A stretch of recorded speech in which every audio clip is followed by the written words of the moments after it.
বাহ, আমার ছেলেকে তো অনেক হ্যান্ডসাম লাগছে। থ্যাংক ইউ আম্মু। হুম, হয়েছে। এখন যাও, সবাই গাড়িতে অপেক্ষা করছে। আম্মু, এখন আসি। আম্মুর কাছ থেকে বিদায় নিয়ে আমি গাড়িতে গিয়ে বসলাম। আর তখন আমার বন্ধুরা আমাকে নানানভাবে জ্বালাতে লাগলো।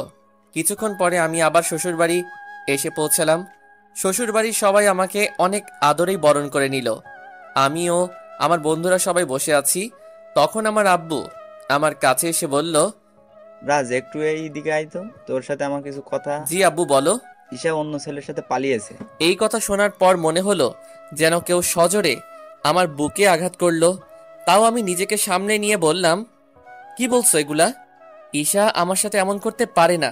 আমারও প্রথমে তাই মনে হয়েছিল, তারপর এটা দেখার পরে বিশ্বাস করতে বাধ্য হলাম। আমি বাবার হাত থেকে চিঠিটা নিয়ে পড়তে শুরু করলাম। সেখানে লেখা ছিল, প্রিয় রাজ, পারলে আমায় ক্ষমা করে দিও।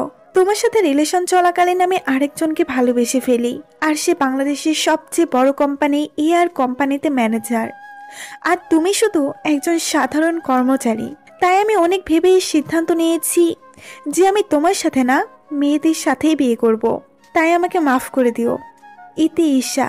আমি ঈশার চিঠিটা পড়ে হাসলাম আর ভাবতে থাকলাম যে মানুষ টাকার জন্য কত কিছুই না করতে পারে।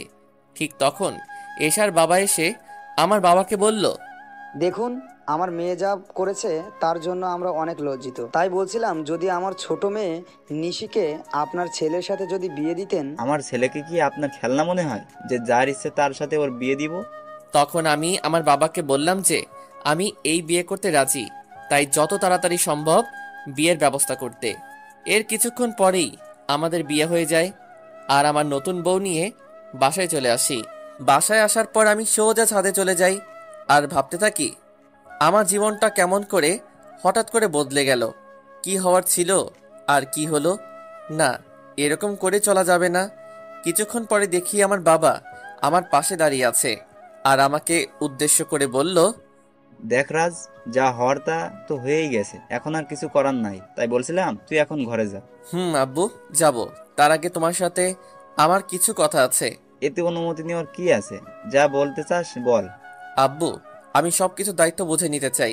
তুমি সবকিছুর ব্যবস্থা করো, আমি 2 দিন পরে সবকিছু শুরু করব। ও, এই কথা। তুই কিছু চিন্তা করিস না, আমি সবকিছুর ব্যবস্থা করছি। এখন তুই রুমে যা, বৌমা সেই অনেকক্ষণ ধরে অপেক্ষা করছে।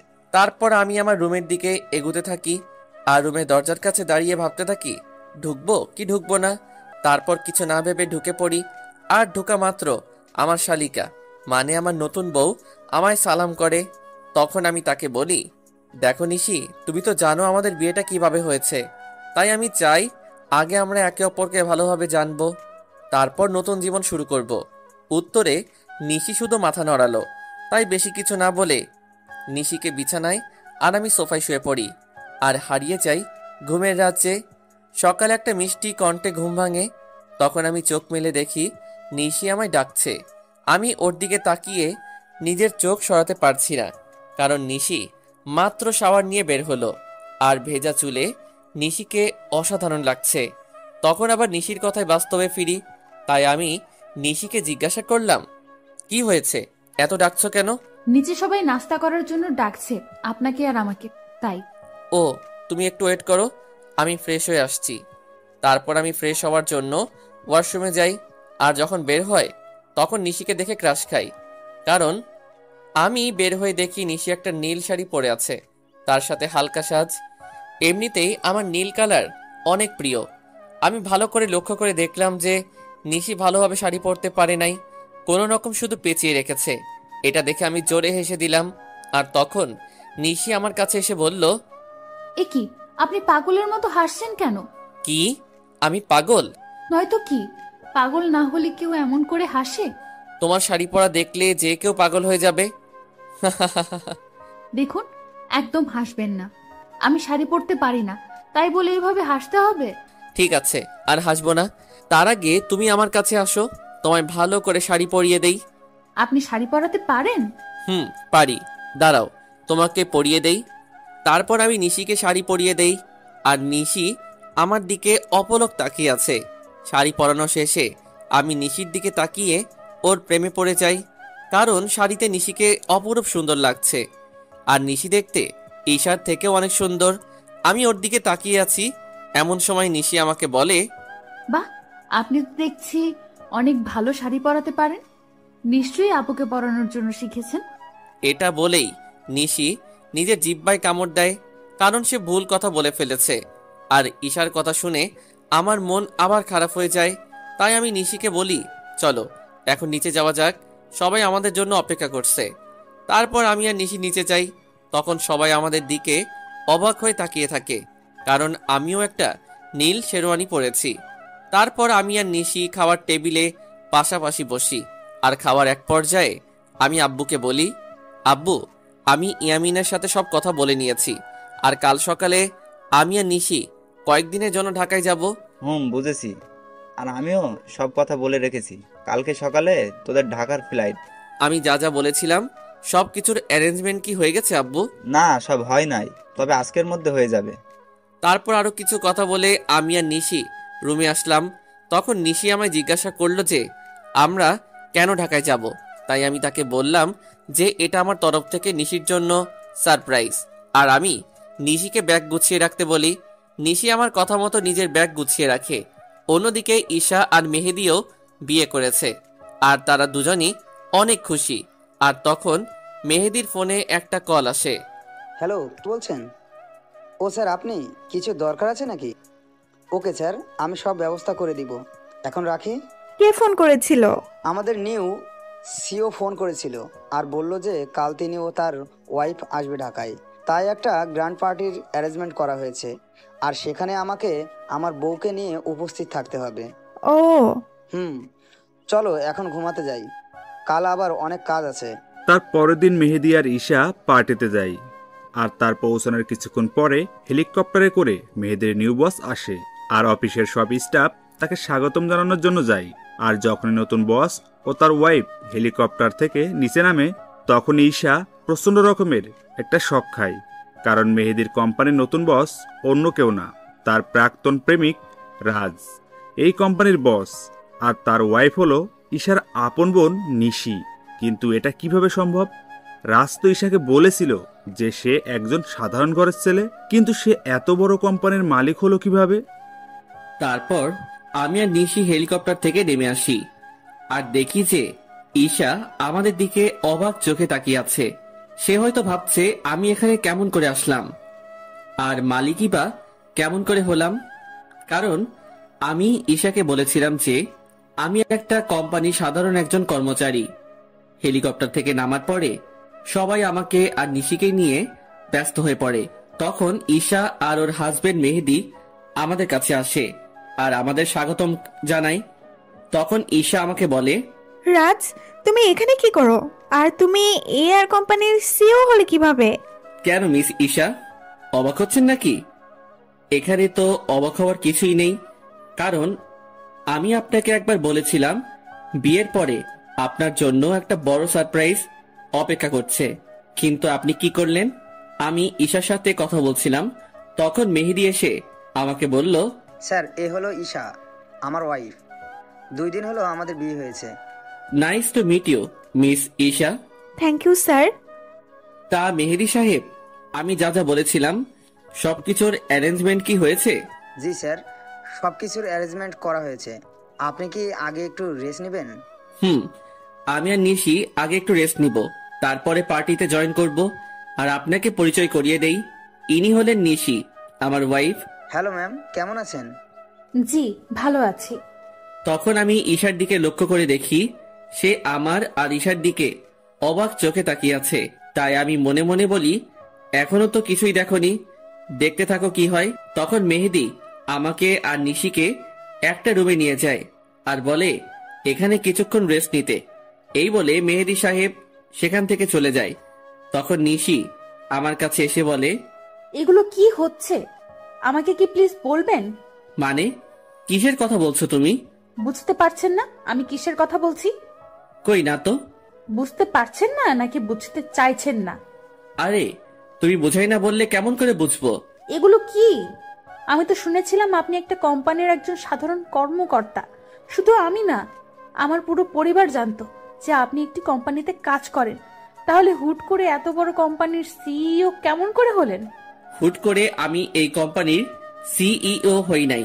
এই কোম্পানির ওনার হলো আমার বাবা, বুঝেছো? আর সেই হিসেবে আমি এই কোম্পানির সিইও। আর কেন আমি আমার আসল পরিচয় গোপন করেছি সেটা না হয় তোমাকে পরে বলবো। সেটা না হয় বুঝলাম, কিন্তু আপনি কেন আপনার আসল পরিচয় গোপন করলেন সেটা আগে বলুন। বললাম তো আমি তোমাকে সব বলবো, তার আগে তুমি কান্না বন্ধ করো।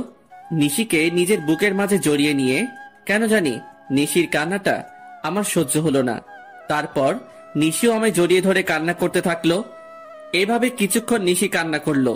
তারপর যখন সে বুঝতে পারলো যে সে আমায় জড়িয়ে ধরে আছে, তখন হঠাৎ করে আমায় ছেড়ে দিয়ে বলল, আমি সরি, আসলে আমি বুঝতে পারি নাই, তাই এমনটা করেছি। আসলে আমি একটু ইমোশনাল হয়ে পড়েছিলাম তো তাই। ইটস ওকে নিশি, তুমি গিয়ে ফ্রেশ হয়ে নাও, আমাদের আবার নিচে পার্টিতে যেতে হবে। তারপর নিশি ওয়াশরুমে ফ্রেশ হতে চলে যায়। কিছুক্ষণ পরে নিশি বাহির হয়। তখন আমি ফ্রেশ হওয়ার জন্য ওয়াশরুমে প্রবেশ করি, আর বের হওয়া মাত্র নিশিকে দেখে টাসকি খাই, কারণ নিশিকে নীল শাড়িতে একদম অপসরীর মতো লাগছে, সাথে হালকা মেকআপ, যা দেখে যে কেউ নিশির প্রেমে পড়তে বাধ্য। আমাকে এভাবে তাকিয়ে থাকতে দেখে নিশি আমার চোখের সামনে তুড়ি বাজিয়ে জিজ্ঞাসা করে, এই যে মিস্টার, এভাবে তাকিয়ে কি দেখছেন? একটা ডানা কাটা পড়ি, নিজের অজান্তেই বলে ফেলি। আর আমার কথায় নিশি বেশ লজ্জা পায়, যা ওর চেহারা দেখে বোঝা যাচ্ছে, কারণ নিশির চেহারা একদম লজ্জায় লাল হয়ে গেছে। তখন আমি বলি, থাক আর লজ্জা পেতে হবে না, এখন তাড়াতাড়ি রেডি হয়ে নাও তো। তখন নিশি আবার রেডি হতে থাকে, আর নিশি যখন লিপস্টিক তার ঠোঁটে দিতে যাবে, তখন আমি তাকে আটকিয়ে বলি যে, তোমাকে এমনি অনেক ভালো লাগছে, এইসব লিপস্টিক আর কোনো দিন দিবা না, ওকে? নিশিও বাধ্য মেয়ের মতো মাথা নাড়ালো। কিছুক্ষণ পরে নিশি আমাকে জিজ্ঞাসা করে যে তাকে কেমন লাগছে, আর আমি তো নিশিকে দেখে ওর প্রায় প্রেমেই পড়ে যাই, কারণ নিশিকে হালকা সাজে একদম পরীর মতো লাগছে। তাই আমি ওর কাছে গিয়ে বলি, সবই ঠিক আছে, শুধু একটা জিনিস ছাড়া। ও, আরে শুনবে তো, কি জিনিস? না বললে শুনবো কেমন করে? তোমার গলায় কাজল দেওয়া হয়, তোমাকে কেউ যদি এভাবে দেখে তাহলে সবার নজর লেগে যাবে তো, তাই না?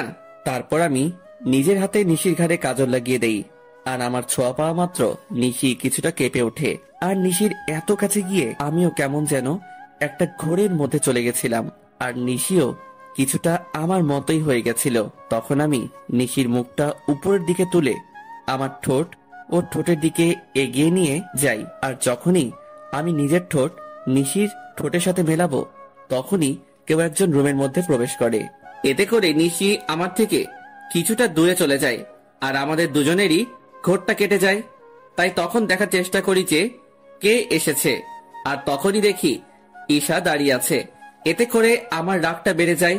তাই আমি ঈশাকে গিয়ে বলি, আপনার কি একটু সাধারণ বুদ্ধিটুকু কি নেই যে একটা সদ্য বিবাহিত দম্পতি রুমে কোনো পারমিশন ছাড়া প্রবেশ করেছেন? আসলে আমি তো জানতাম না ভেতরে কি হচ্ছিল, আর তোমার রুমে ঢুকতে তো আগে কখনো পারমিশন লাগেনি, তাই। ও প্লিজ, আগে কি হয়েছে না হয়েছে I just don't care, but now I am married, so next time knock করে রুমে ঢুকবেন, আন্ডারস্ট্যান্ড? Yes, I understand. কথাটা মনে থাকে যেন। আর কি জন্য এসেছেন সেটা কি জানতে পারি? আমি তোমার কাছে ক্ষমা চাইতে এসেছি, প্লিজ আমাকে মাফ করে দাও। আপনি কিসের জন্য ক্ষমা চাইছেন মিস ঈশা, সেটা কি জানতে পারি? তোমার সাথে করা অন্যায়গুলোর জন্য আমি ক্ষমা চাচ্ছি। কিছু বলতে যাব, তখনই নিশি এসে বলে, আপু, তুই যা করেছিস তা কত বড় অন্যায় সেটা কি তুই জানিস? জানি। তাহলে কোন মুখে তুই মাফ চাইতে এসেছিস সেটা আমাকে বল। নিশি বোন আমার, তুই আমাকে ভুল বুঝিস না, আমি তো আমার ভুল বুঝতে পেরেছি, তাই তো আমি ক্ষমা চাইতে এসেছি। আপনি কোনো অন্যায় করেন নাই মিস ঈশা, অন্যায় তো করেছি আমি।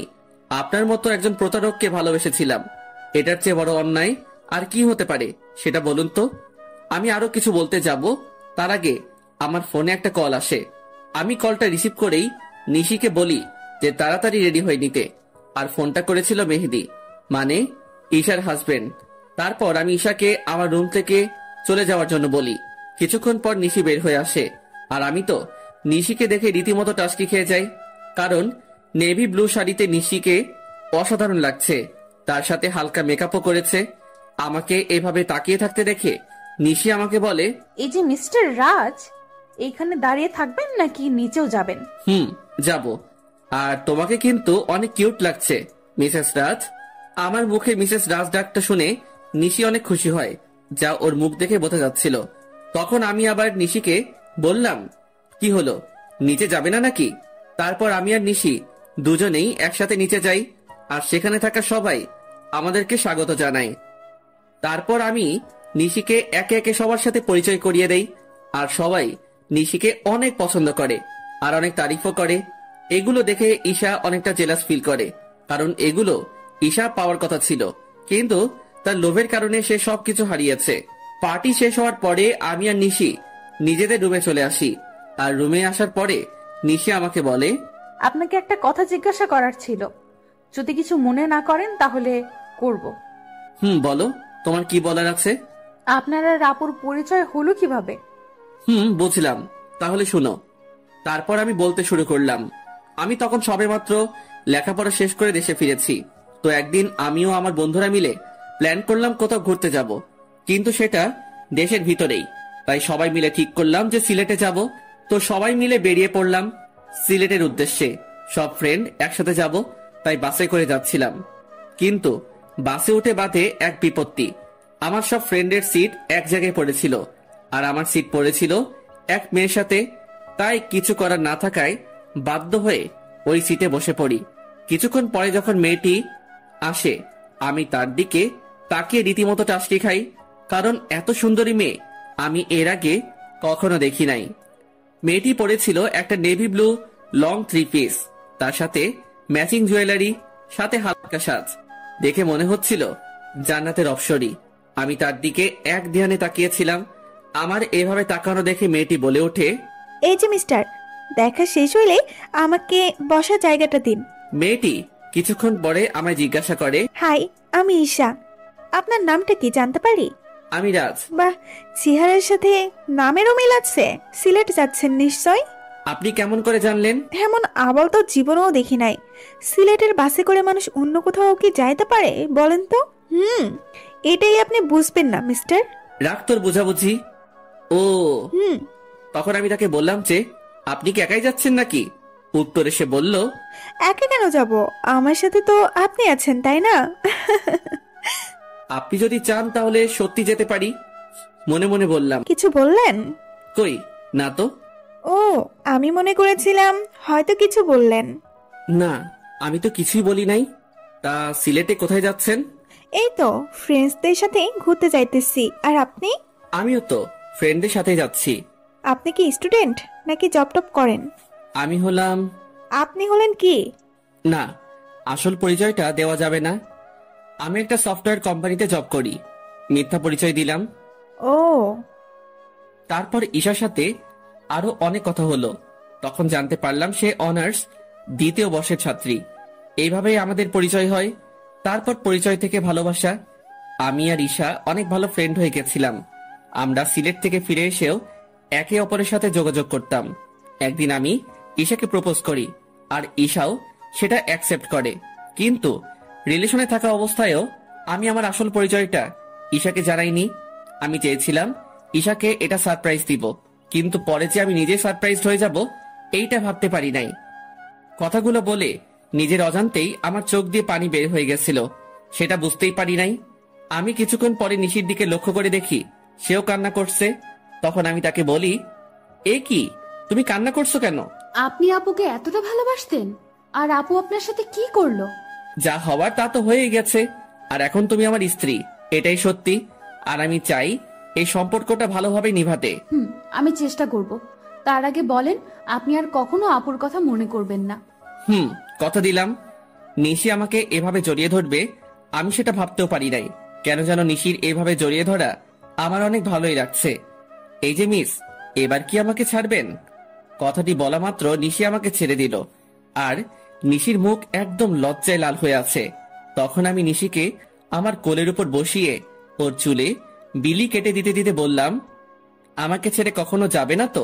না, কখনোই না। তারপর আমি নিশির কপালে আলতো করে একটা চুমু খেলাম, আর আমার ঠোঁটের ছোঁয়া পাওয়া মাত্র নিশি কেঁপে উঠল। এখন যাও, ফ্রেশ হয়ে আসো। আজ এমনিতেও অনেক ধকল গেছে, আগামীকাল থেকে আমরা নতুন জীবন শুরু করব। হুম। আমার কথায় হয়তো কিছুটা লজ্জা পেয়েছে। তারপর নিশি ফ্রেশ হয়ে আসে আর আমি নিশিকে জড়িয়ে ধরে শুয়ে পড়ি। এই কয়দিনে আমি নিশিকে অনেকটাই ভালোবেসে ফেলেছি। পরের দিন সকালবেলা নিশির আগেই ঘুমটা ভেঙে যায়। আমি ঘুম থেকে উঠে যখন বসতে যাব তখন দেখি নিশি আমার বুকের মাঝে শুয়ে আছে। আর নিশির ঘুমন্ত চেহারাটা অনেক সুন্দর লাগছে। হয়তো সব মেয়েদের ঘুমন্ত চেহারা একরকম হয়, কিন্তু নিশির মতো কারো হয় না। তখন আমি খেয়াল করে দেখি নিশির মুখের উপর কিছুটা চুল এসে পড়েছে, যার কারণে তার ঘুমের সমস্যা হচ্ছে। তাই আমি নিশির মুখের উপর থেকে চুলগুলো সরিয়ে কানের সাথে গুজে দেই। তখনই আমার চোখ আটকে যায় নিশির গোলাপি ঠোঁটের উপর। আমি নিজের অজান্তেই নিশির ঠোঁটে চুমু দিয়ে বসি, আর তখনই নিশি জেগে যায়। আমাকে ওর এত কাছে দেখে নিশি কিছুটা ঘাবড়ে যায়, আর আমি ওকে কিস করেছি এটা বুঝতে পেরে নিশি লজ্জা পেয়ে আমার বুকের মাঝে মুখ লুকিয়ে ফেলে। তখন আমি নিশিকে বলি, এই কি হলো তোমার, আর এমন কেন করছো? আমার মনে হয় লজ্জা করে না। বাবা, এখনই এত লজ্জা? তাহলে রাতে যা হবে তখন কি করবা? যা ফাজিল কোথাকার, মুখে কিচ্ছু আটকায় না। নিশি জানো, তোমার ঠোঁটের স্বাদ কিন্তু সেই রকম। নিশিকে লজ্জা দেওয়ার জন্য। যা।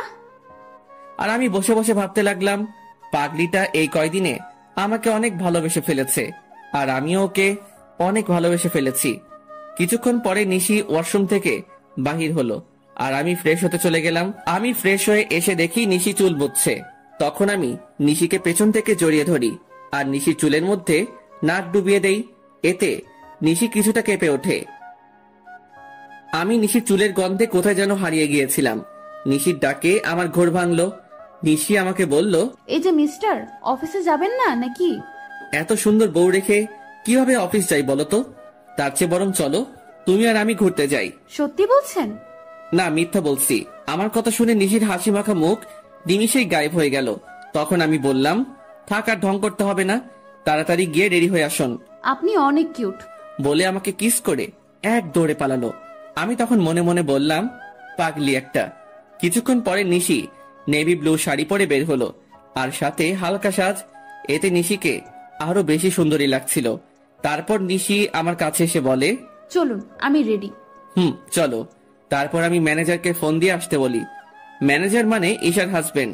কিছুক্ষণ পরে ঈশা ও তার হাজবেন্ড আসে আর আমাকে বলে, স্যার, আপনি যা যা বলেছিলেন সব রেডি। ধন্যবাদ মেহেদি সাহেব। আরে, এতে ধন্যবাদ দেওয়ার কি আছে? মেহেদি সাহেব, আমি আপনাকে একটা জিনিস আনতে বলেছিলাম, সেটা কি এনেছেন? হ্যাঁ স্যার, এনেছি, এই নিন। তখন আমি নিশিকে ডাকি আর জিজ্ঞাসা করি, এটা কেমন হয়েছে? আপনাদের তো বলতেই ভুলে গিয়েছি, ওই প্যাকেটের মধ্যে একটা নেকলেস ছিল, যেটা আমি নিশির জন্য আনতে বলেছিলাম।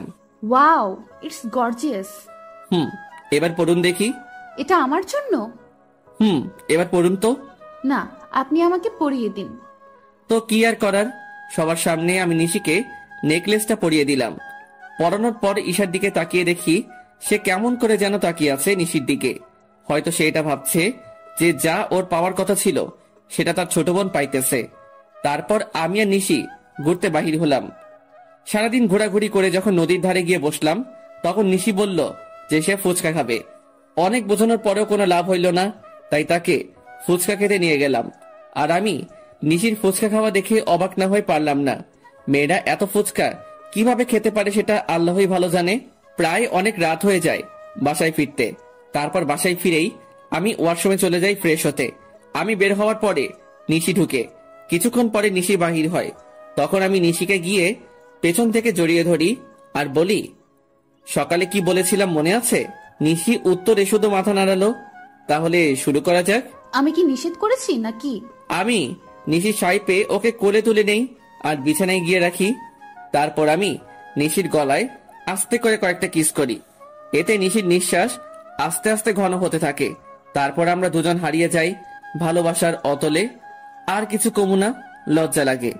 পরের দিন সকালে নিশির ডাকে আমার ঘুম ভাঙে। নিশি মাত্র গোসল করে এসেছে আর ওকে দেখতেও অসাধারণ লাগছে। তাই আমি নিশিকে এক টানে আমার বুকের উপর নিয়ে আসি। তখন নিশি বলে, সারা রাত দুষ্টামি করেও হয় নাই, এখন আবার শুরু করেছেন? তাড়াতাড়ি রেডি হয়ে অফিস যান। ওকে বাবা, আমি যাইতেছি। তার আগে একটা কিস দাও। একটা দিলে যাবেন? যাবো। তারপর নিশি আমাকে একটা কিস দেয় আর আমিও উঠে ফ্রেশ হয়ে অফিসে চলে যাই। কিছুদিন পরে আমি আর নিশি আমাদের বাসায় চলে আসি আর সেখান থেকেই অফিস শুরু করি। খুনসুটি ভালোবাসায় আমাদের দিন খুব ভালোই চলছিল, কিন্তু একদিন হঠাৎ করে সবকিছু এলোমেলো হয়ে যায়। দেখতে দেখতে আমার আর নিশির বিয়ের 3 মাস পার হয়ে গেছে। আর এই 3টা মাসের মধ্যে নিশি একদিনও আমার বুকে মাথা না দিয়ে ঘুমায় না। এই 3 মাসে আমার দুজনকে অনেক বেশি ভালোবেসে ফেলি। সকালে আমি অফিসের জন্য রেডি হচ্ছিলাম, তখন নিশি এসে আমাকে পেছন থেকে জড়িয়ে ধরে আর বলে, আজ অফিস থেকে একটু তাড়াতাড়ি আসবেন কেমন? আজ আপনার জন্য একটা সারপ্রাইজ আছে। কি সারপ্রাইজ গো বউ? এখন বলা যাবে না, আগে অফিস থেকে ফিরুন, তারপর বলবো। ওকে, এবার আমার কাছে আসো তো, তোমায় একটু আদর করে নেই। সবসময় দুষ্টুমি, তাই না? না গো বউ, তুমি জানো না তোমায় আদর না করে গেলে আমার দিন ভালো যায় না। তাই এখন আর কোনো কথা না বলে আমার কাছে আসো। তারপর নিশি আমার কাছে আসলো আর আমি নিশির ঠোঁট জোড়া আমার দখলে নিয়ে নিলাম। প্রায় 5 মিনিট পরে ছাড়লাম। তারপর আমি নিশিকে বললাম, আমি এখন আসি। আপনি খুব স্বার্থপর। কেন গো, আমি আবার কি করলাম? আপনি তো ঠিকই আপনার ভাগের আদরটা নিলেন আর আমার পাওনাটা না দিয়ে চলে যাচ্ছেন। ও কি বোঝাতে চাইছে সেটা আমি বুঝতে পেরে আমি নিশিকে আমার কাছে ডাকি, কিন্তু সে আসবে না। মহারানী বলে, নিশি বাবু আমার কাছে আসো। আমি কোনো বাবু নই, আর নিশি রাগ করেছে, তাই কারোর সাথে কথা বলবে না। ও তাই? দেখি এবার নিশি কেমন করে রাগ করে থাকে। এই বলে নিশিকে আমার কাছে নিয়ে এসে ওর কপালে একটা ভালোবাসার পরশ এঁকে দেই আর নিশি আমাকে শক্ত করে জড়িয়ে ধরে। নিশি সোনা, এবার ছাড়ো, আমার তো অফিসে লেট হয়ে যাচ্ছে। আর একটু থাকি না। না বাবু, আবার পরে থেকো, আমি এখন অফিসে যাব যে। ওকে, সাবধানে যাবেন কিন্তু। যথা আজ্ঞা মহারানী। যাও বৎস। উফ, এই হাসিটার জন্য আমি সব করতে পারি। এই যে মিস্টার, এবার যান। বাই। তারপর আমি অফিসে চলে আসি, কিন্তু অফিসেও মন বসছে না, তাই নিশিকে ফোন দিলাম। অপরদিকে নিশি ভাবছে, আজ যখন ও জানতে পারবে যে ও বাবা হতে চলেছে তখন কতই না খুশি হবে। আমার যে আর অপেক্ষা সহ্য হচ্ছে না, মন চাইছে ওকে এখনই গিয়ে বলে আসি। নিশি এগুলো ভাবছিল, এমন সময় ওর ফোন বেজে ওঠে আর নিশি ফোনের স্ক্রিনে তাকিয়ে দেখে আমি ফোন দিয়েছি। তাই সে তাড়াতাড়ি ফোনটা রিসিভ করে আর বলে, কি হলো বর, এত জলদি আমার কথা মনে পড়ে গেল? গো বউ, তোমার কথা তো সবসময় মনে পড়ে, কিন্তু কি করব বলো? কিছুই করতে হবে না, আপনি শুধু আজ তাড়াতাড়ি বাসায় আসবেন, তাহলেই হবে। আর এখন কাজ করেন তো। ওকে আমার সুইট বউ, এখন রাখি। ওকে মিস্টার বর, বাই। নিশির সাথে কথা বলার পর আমি কিছু জরুরি কাজ সেরে ফেলি আর দেখতে দেখতে বিকেল হয়ে যায়। তাই আমি বাসায় যাওয়ার জন্য রেডি হয়ে নেই। আর তখনই অফিসের পিয়ন এসে আমাকে একটা পার্সেল দিয়ে যায় আর ওই পার্সেলটি খোলার পর আমার পায়ের তল থেকে মাটি সরে যায়। পার্সেলটিতে অনেকগুলো ছবি ছিল আর সবগুলো ছবি নিশি আর একটা ছেলের। ছবিতে নিশি ছেলেটার সাথে অনেক ঘনিষ্ঠ অবস্থায় আছে, যা দেখার পরে আমার চোখ দিয়ে অবাধ ধারায় পানি পড়ছে। শেষে কিনা নিশিও আমায় ধোকা দিল। আমি আর কিছু ভাবতে পারছিলাম না। তখনই নিশির ফোন আসে আর ও বলে, অনিচ্ছা থাকা সত্ত্বেও আমি ফোনটা রিসিভ করি। আর তখনই নিশি বলতে শুরু করলো, আপনি কখন বাসায় আসবেন? আজকে আপনার তাড়াতাড়ি আসার কথা, তাহলে এত লেট করছেন কেন? এখন আমি অনেক ব্যস্ত আছি, তাই আসতে লেট হবে। কিন্তু আপনি তো আমায় প্রমিস করেছিলেন যে আজ তাড়াতাড়ি বাসায় ফিরবেন। তুমি এত বেশি কথা বলছো কেন? বললাম না আমি ব্যস্ত আছি। তারপরেও একই কথা বারবার বলে যাচ্ছ। অনেক রেগে আর জোরে কথাটা বললাম, এতে নিশি অনেকটাই ভয় পায়। অপর পাশ থেকে ফুপিয়ে ফুপিয়ে কান্নার আওয়াজ আসছে। অন্য সময় হলে হয়তো আমি ওকে সান্ত্বনা দিতাম, কিন্তু এখন ওর কথা ভাবতেও আমার অসহ্য লাগছে। আচ্ছা ঠিক, কিন্তু আরো কিছু বলতে যাবে তার আগে আমি ফোনটা কেটে দেই। ফোন রেখে আমি চেয়ারে বসে পড়ি আর তখনই আমার চোখ যায় ছবিগুলোর দিকে, কারণ ছবির অপর পাশে একটা নম্বর লেখা ছিল। তাই আমি ওই নম্বরে ফোন দেই আর ফোনটা রিসিভ করে একজন ছেলে। সে ফোনটি ধরে বলতে শুরু করে, আরে মিস্টার রাজ, এত তাড়াতাড়ি ফোন করলেন যে? কে আপনি আর আমাকে কেমন করে চিনলেন? আমি কে সেটা না হয় দেখা করেই আপনাকে বলবো। আমি কোনো অচেনা লোকের সাথে দেখা করি না। আমি সেটা জানি মিস্টার রাজ, তাই তো বলছিলাম যদি ছবিগুলোর ব্যাপারে জানতে চান তাহলে আমার সাথে দেখা করুন। আমি কি করব বুঝতে পারছি না। আমাকে তো জানতেই হবে এই ছবি ছেলেটাকে আর নিশির সাথেই বা তার কি সম্পর্ক? তাই আমি সেই লোকটির সাথে দেখা করার জন্য রাজি হয়ে যাই, আর সেই লোকটি আমাকে একটা ঠিকানা দেয়। তাই আমি দেরি না করে বেরিয়ে পড়ি, আর কিছুক্ষণের মধ্যে সেখানে পৌঁছে যাই। সেখানে পৌঁছানো মাত্র আমি লোকটিকে ফোন দেই, কিন্তু লোকটি ফোন ধরছে না। আমি বেশ কয়েকবার ফোন দেই, কিন্তু প্রতিবারই ব্যর্থ হই। আমি প্রায় ঘন্টাখানিক ধরে অপেক্ষা করছিলাম। তখন কেউ একজন বলে উঠল, অপেক্ষা করার জন্য ধন্যবাদ। আমি পিছনে তাকিয়ে দেখি লোকটি আর কেউ নয়, নিশির সাথে যার ছবি রেখেছিলাম এটি সেই লোক। তবুও আমি মাথা ঠান্ডা রাখার চেষ্টা করে বলি, আমাকে এখানে ডাকার কারণ কি, আর আপনি বা কে? আমি সাজিদ রহমান। আমি আর নিশি একে অপরকে অনেক ভালোবাসি, সেটা বলার জন্যই আপনাকে ডেকেছি। লোকটির কথা শুনে আমার মাথা গরম হয়ে গেল, তাই আমি রাগের মাথায় লোকটিকে মারতে শুরু করলাম। এমন সময় আমি একাই থেমে যাই আর তাকে বলি, আপনি যেটা বলছেন সেটা সত্যি, এটা আমি কিভাবে বিলিভ করব? সেজন্যই তো আমি আপনাকে ছবিগুলো পাঠিয়েছি, আর এখন বিলিভ করা আর না করা সেটা আপনার ব্যাপার। আমি কি বলবো কিছু ভেবে পাচ্ছিলাম না, কারণ ছবিতে নিশি আর সাজিদকেই দেখা যাচ্ছে। তাই আর কথা না বাড়িয়ে লোকটিকে বললাম, নিশি যদি আপনাকে ভালোবাসে তাহলে সে আপনাকে কেন বিয়ে করলো? বিয়েটা কিভাবে হয়েছে সেটা আপনি নিশ্চয় জানেন রাজ। তাহলে নিশি কেন 3 মাস আমার সাথে থাকলো? সেটার কারণ আছে, আর কারণটা হলো আপনার সম্পত্তি। আর আপনারা যেদিন ঢাকায় যান সেদিন আমার আর নিশির পালানোর কথা ছিল, কিন্তু যখন আমরা জানতে পারলাম যে আপনি একজন স্বনামধন্য ব্যবসায়ী, তখন আমি আর নিশি আপনার সম্পত্তি হাতিয়ে নেওয়ার প্ল্যান বানাই। লোকটির কথা শুনে আমার কষ্টের মাত্রাটা আরো বেড়ে গেল, কারণ প্রথমে টাকার জন্য ঈশা আমার সাথে বেইমানি করলো, আর এখন আমি যাকে সবচেয়ে বেশি ভালোবাসি সেও আমার সাথে। না, আর কিছু ভাবতে পারছি না।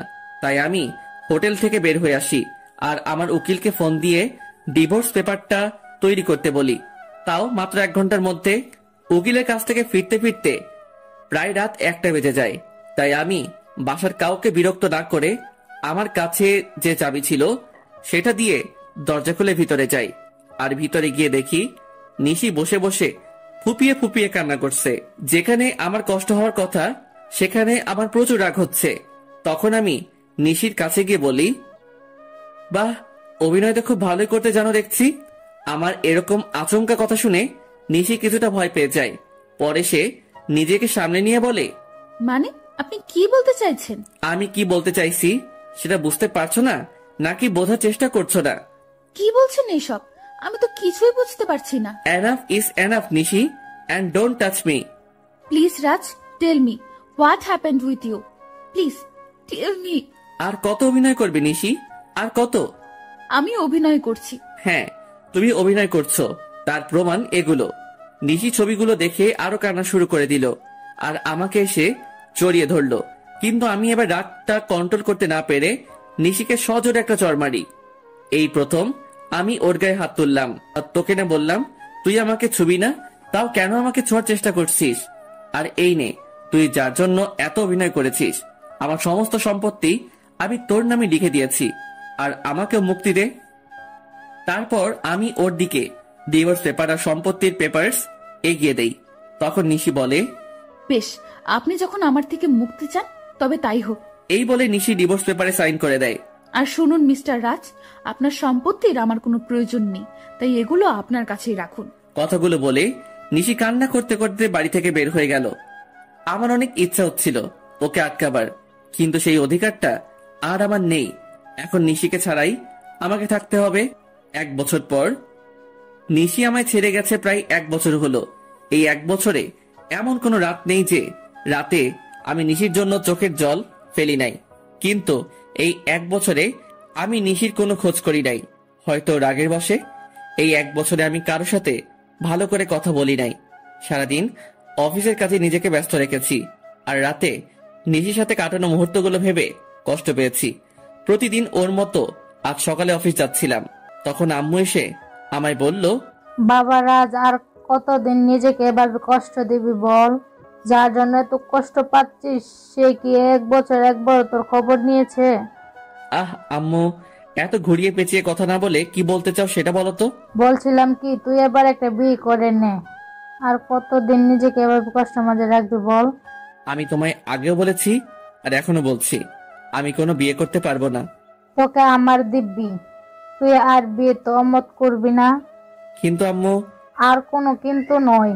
আচ্ছা ঠিক আছে, তুমি যখন বলছো তখন তাই হোক, কিন্তু আমাকে এসবের মধ্যে টানবে না, আর বিয়েটা যাতে একদম সাধারণভাবে হয়। আচ্ছা, তুই যা বলবি তাই হবে। আসলে আমি আম্মুর মুখের দিকে তাকিয়ে বিয়েতে রাজি হলাম, কারণ এই 1 বছর আম্মু অনেক কষ্ট পেয়েছে। তারপর আমি অফিসে চলে আসি, কারণ আজ অফিসে নতুন পিএ নেওয়া হবে। ওর আমি আমার কেবিনে চলে যাই আর ম্যানেজারকে ডাকি। May I come in sir? Yes, come in. Sir, আপনার পিএর জন্য 3 জনকে সিলেক্ট করা হয়েছে, যদি আপনি একবার দেখে নিতেন।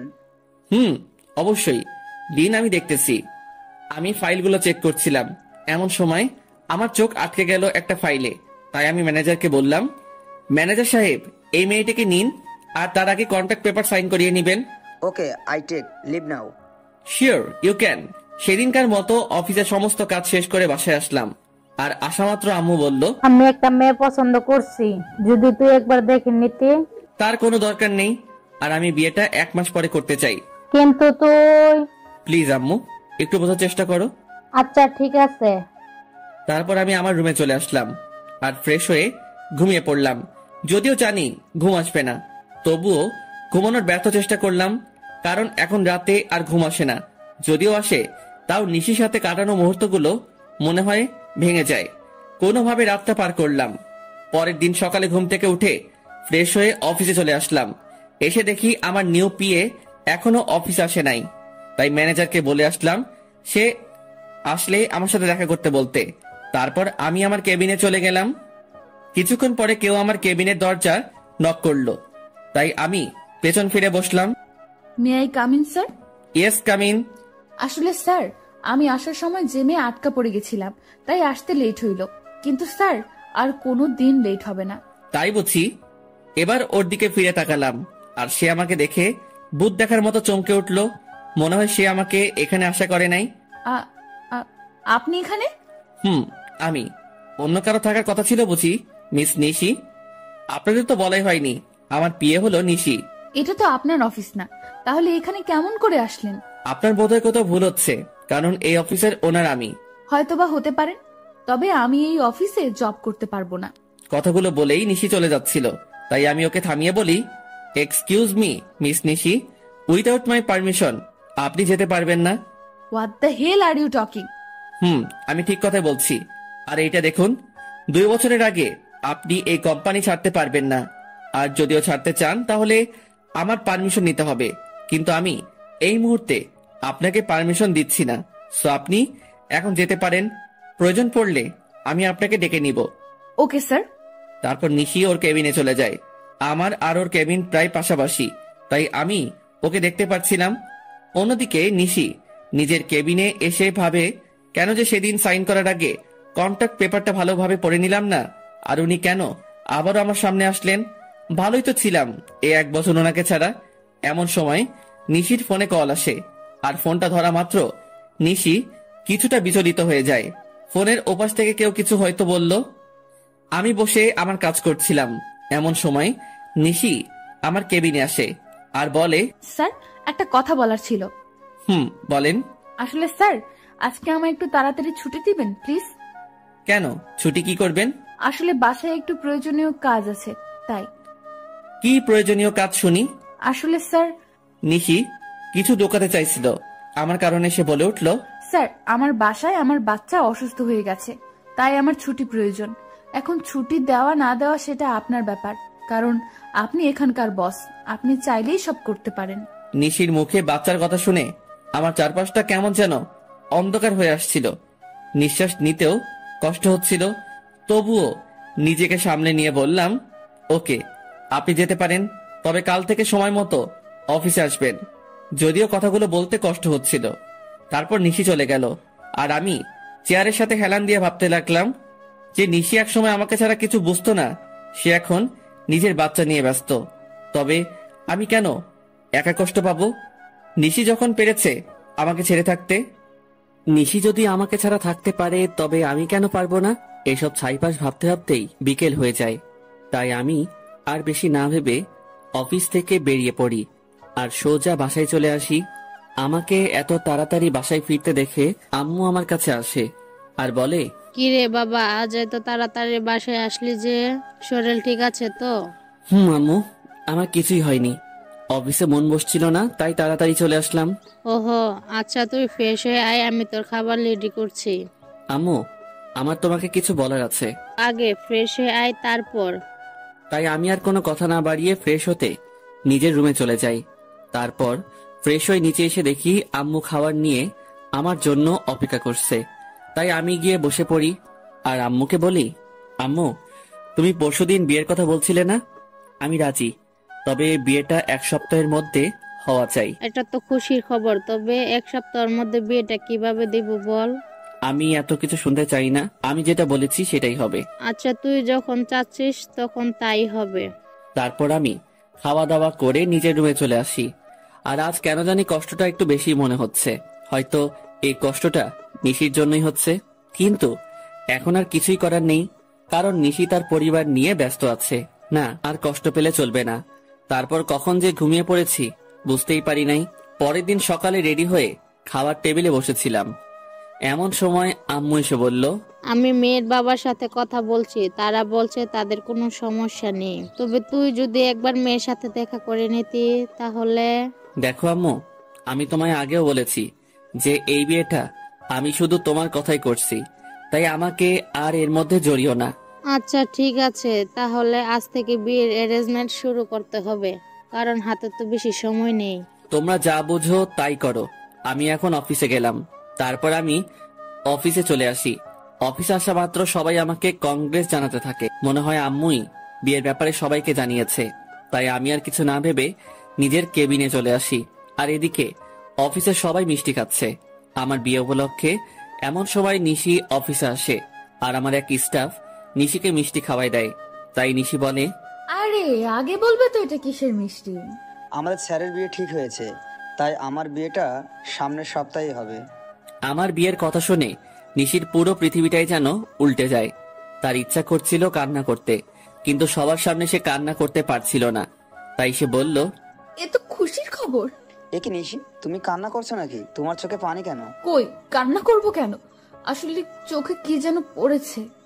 নিশি ওয়াশরুমে যাওয়ার বাহানায় সেখান থেকে চলে আসে আর ওয়াশরুমে গিয়ে কান্না শুরু করে আর বলতে থাকে, কি এমন অন্যায় করেছিলাম যার জন্য আমি আমার ছেলে এত শাস্তি পাচ্ছি? এখন তো আমার ছেলের বাবা থাকতেও অনাথ। ম্যাডাম, মেহমেদ বাবুর তো জ্বর আরো বেড়েছে। আমি কি করব কিছুই বুঝতে পারছি না। তুমি বাবুকে একটু ঘুম পাড়ানোর চেষ্টা করো, আমি কিছুক্ষণ পর আসছি। নিশি তার বুয়ার সাথে কথা বলছিল। এমন সময় আমি নিশিকে ডেকে পাঠাই। তখন নিশি এসে বলে, may I come in sir? Yeah, coming. Sir আমাকে ডেকেছিলেন? তুমি মনে হয় স্টাফদের কাছ থেকে শুনেছো, তবুও তোমায় বলছি, নেক্সট উইক আমাদের বিয়ে। স্যার শুনেছি। কথাটি বলার সময় নিশি গলাটা ধরে আসছিল আর ওর চোখের কোণায় পানিও জমতে শুরু করেছিল, যা আমার চোখ এড়াই নাই। আমি যাচ্ছি, আমার বিয়ের সকল অ্যারেঞ্জমেন্ট তুমি করো, যদি তোমার আপত্তি না থাকে। না স্যার, আমার কোনো আপত্তি নেই। আর আমি তো আপনার বিয়ে, এগুলো করা আমার কর্তব্য। তাহলে কাজে লেগে পড়ুন। আমাকে যত কষ্ট দিয়েছ তার চেয়ে বেশি কষ্ট আমি তোমায় দিব নিশি। হঠাৎ আমার ফোনটি বেজে ওঠে, দেখি আম্মু ফোন করেছে। তারপর আমি ফোনটা রিসিভ করি আর আম্মুর সাথে কথা বলা শেষ করে নিশিকে বলি, মিস নিশি, আমার সাথে চলুন। কোথায় স্যার? এত প্রশ্ন না করে চলুন তো। তারপর আমি আর নিশি অফিস থেকে বেরিয়ে আমার গাড়িতে গিয়ে বসি। আর তখন দেখি নিশি পেছনের সিটে গিয়ে বসছে। তাই আমি তাকে বলি, আমাকে দেখে কি আপনার ড্রাইভার মনে হয় নাকি? তা কেন মনে হবে? তাহলে তুমি পিছনে কেন বসছো? তারপর নিশি সামনের সিটে এসে বসলো আর আমি গাড়ি ড্রাইভ করা শুরু করলাম। কিছুক্ষণ পরে গাড়ি একটা রেস্টুরেন্টের পাশে দাঁড় করালাম আর নিশিকে বললাম, চলো ভেতরে। আমরা এখানে কেন আসলাম? আমি ওর প্রশ্নের জবাব না দিয়ে ভেতরে ঢুকে গেলাম আর পেছন ফিরে দেখি নিশিও আসছে। আমি রেস্টুরেন্টে ঢোকার পরে একটা মেয়ে এসে আমাকে জড়িয়ে ধরে আর আমিও নিশিকে দেখিয়ে মেয়েটিকে জড়িয়ে ধরি। আর নিশির দিকে তাকিয়ে দেখি ও এখনই কান্না করে দিবে এমন অবস্থা। তারপর আমি বলি, নিশি, এ হলো মায়া, আমার বাগদত্তা। আর মায়া, এ হলো নিশি, আমার পিয়ে। আমার মুখে নিশি হয়তো পিয়ে শব্দটা আশা করেনি। আর মায়ার পরিচয় পাওয়ার পর নিশি এবার আর নিজের চোখের জল আটকে রাখতে পারে নাই, যার কারণে ওর চোখ থেকে অবাধ ধারায় জল পড়তে থাকে। আর আপনারা হয়তো ভাবছেন মায়া এখানে কেমন করে আসলো, আর আমি বা ওকে কেমন করে চিনলাম। তাহলে শুনুন, আমি যখন অফিসে ছিলাম তখন আম্মু ফোন দেয় আর বলে মায়ার সাথে দেখা করার কথা। যদিও আমি প্রথম দিকে আম্মুকে নিষেধ করে দেই যে আমি মায়ের সাথে দেখা করব না, কিন্তু পরে আমার নিশির কথা মনে হয়, তার সাথে মনে হয় ওর ধোঁকা দেওয়ার কথা। তাই আমি মায়ার সাথে দেখা করতে রাজি হয়ে যাই আর আমার সাথে নিশিকেও নিয়ে আসি। তো গল্পে ফেরা যাক। মায়ার পরিচয় দেওয়ার পর আমি নিশির দিকে তাকাই, তখন দেখি নিশির চোখ দিয়ে জল গড়িয়ে পড়ছে। কেন জানি নিশির চোখেতে জল আমার সহ্য হচ্ছিল না। তাই আমি ওকে বলি, Nishi, are you okay? Yes sir, I am. তাহলে তোমার চোখে জল কেন? কই না তো, আসলে স্যার প্রচুর গরম পড়েছে তো, তাই এমন মনে হচ্ছে। স্যার আপনারা বসুন, আমি ওয়াশরুম থেকে ফ্রেশ হয়ে আসছি। তারপর নিশি ওয়াশরুমে চলে যায়। ওয়াশরুমে গিয়ে নিশি জোরে জোরে কান্না করতে থাকে, কিন্তু তার এই কান্না দেখার কোনো মানুষ সেখানে উপস্থিত ছিল না, তাই হয়তো সে কান্না করতে পারছিল। নিশি কান্না জড়িত কণ্ঠে বলছিল, হে আল্লাহ, আমার সাথে কেন এরকম হয়? ভালোই তো ছিলাম আমি ওকে ছাড়া, তবুও কেন ওকে আবার আমার জীবনে ফিরিয়ে আনলে?